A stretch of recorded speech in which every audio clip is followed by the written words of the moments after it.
Olá, pessoal, eu sou a professora Rebeca e eu venho trazer aqui um exemplo de verificação da solda do tipo filete.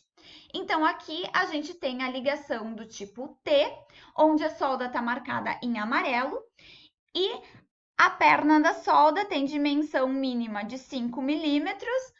O metal da solda é da classe 60, por isso tem 415 MPa de resistência, e as duas chapas, que têm espessuras iguais, são de aço A36. Para calcular a resistência, a gente verifica a tabela 8 da NBR 8800.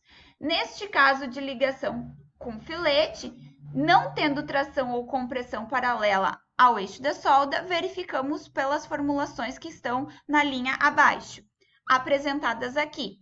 Então, inicialmente vamos verificar o metal da base na região tracionada e o metal da base na região que sofre cisalhamento. E em seguida, iremos verificar o metal da solda. Ok? Verificando a região tracionada, analisamos o estado limite último de escoamento pela formulação que está aqui apresentada, onde Fy vale 250 megapascal e gama A1 vale 1,10 sem qualquer unidade. A G é a área bruta, onde a gente vai considerar a espessura da chapa, que vale 12 milímetros, e o comprimento do cordão de solda, que vale 100 milímetros.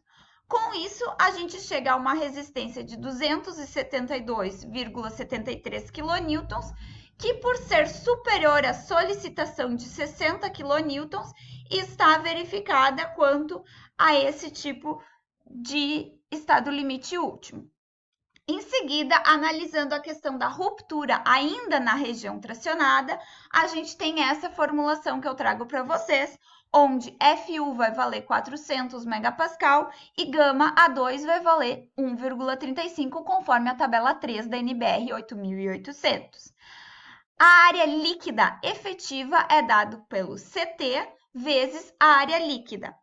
Como a gente não tem furos nessa região, a área líquida, AN, é igual à área bruta, AG. Já avaliando o coeficiente CT, a gente tem que, como a extensão da solda, que é de 100 milímetros, é maior do que 2 vezes 12 milímetros, 24, o CT vai acabar valendo 1. Logo, a área líquida efetiva fica igualada à área bruta. Ok, substituindo os valores que nós encontramos na formulação inicial, a gente tem que a resistência é dada por 355,56 kN, que é superior a 60 kN.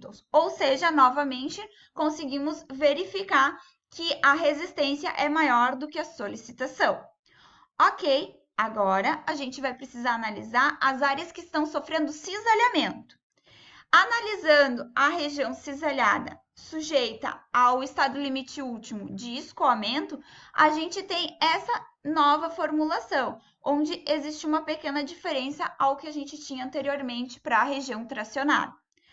Entretanto, novamente o Fy vale 250 megapascal, o gama A1 vale 1,10, a área bruta sofre uma pequena diferença. Por quê?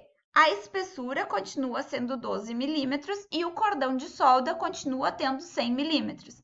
Entretanto, aqui a gente verifica que existem duas regiões sofrendo cisalhamento. Por isso, utiliza-se a multiplicação por 2 no que a gente tinha anteriormente. Logo, a resistência calculada fica valendo 327,27 kN, que, por ser superior a 60 kN, atende à solicitação. Então, o que a gente precisa verificar agora é a região cisalhada, considerando o ELU de ruptura. Ok, temos a formulação para essa verificação aqui, onde o Fu vai valer 400 megapascal, como nós já tínhamos verificado antes, o gama A2 vale 1,35, a área líquida de cisalhamento, a NV, vai ser dada por 2 vezes 12 vezes os 100 milímetros do comprimento da solda. A lógica nessa análise é a mesma que a gente fez na área líquida tracionada. Entretanto, como a gente tem duas regiões sofrendo cisalhamento, a gente precisa multiplicar por 2 essas medidas que a gente tinha anteriormente. Então, substituindo os valores na nova equação, a gente tem que a resistência da região cisalhada à ruptura vale 426,67 kN. E isso supera a solicitação de 60 kN, por isso a gente conseguiu verificar o ELU de ruptura da região cisalhada. Com isso, pessoal, nós verificamos todos os modos de falha da região do metal da base. E agora, vamos verificar o metal da solda. Ok, verificando o metal da solda, a gente tem essa única formulação para o cálculo da resistência, onde Fw é a resistência do metal da solda, que vale 415 megapascal. Gama W2 vale 1,35, segundo o que a gente tem na tabela 8 da NBR 8800. A área da solda em si vai valer a garganta efetiva da solda, que representa o TW, vezes o comprimento da solda. Observem que a garganta efetiva da solda é aproximadamente igual a 0,7 vezes a perna da solda. Então, a partir disso, a gente calcula a região da solda, que vai valer 0,7 vezes os 5 milímetros da perna da solda, vezes os 100 milímetros da extensão da solda. Com isso, cada região de solda tem uma resistência de 350 milímetros quadrados. Observem que a gente tem 2 cordões de solda, que estão aqui marcados em amarelo. Por isso, a resistência vai ter que ser calculada para essa região. Logo, a gente precisa multiplicar a área por 2. Então, a área da solda vale 700 milímetros quadrados. Ok. Substituindo esses valores na formulação da resistência que nós tínhamos aqui, a gente obtém uma resistência de 129,11 kN, que é superior à solicitação de 60 kN.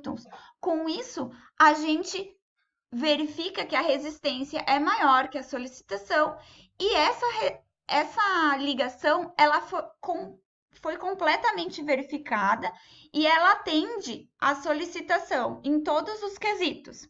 Ok, pessoal? Então, muito obrigada pela atenção de vocês. Eu espero que tenha sido útil este vídeo. Até a próxima!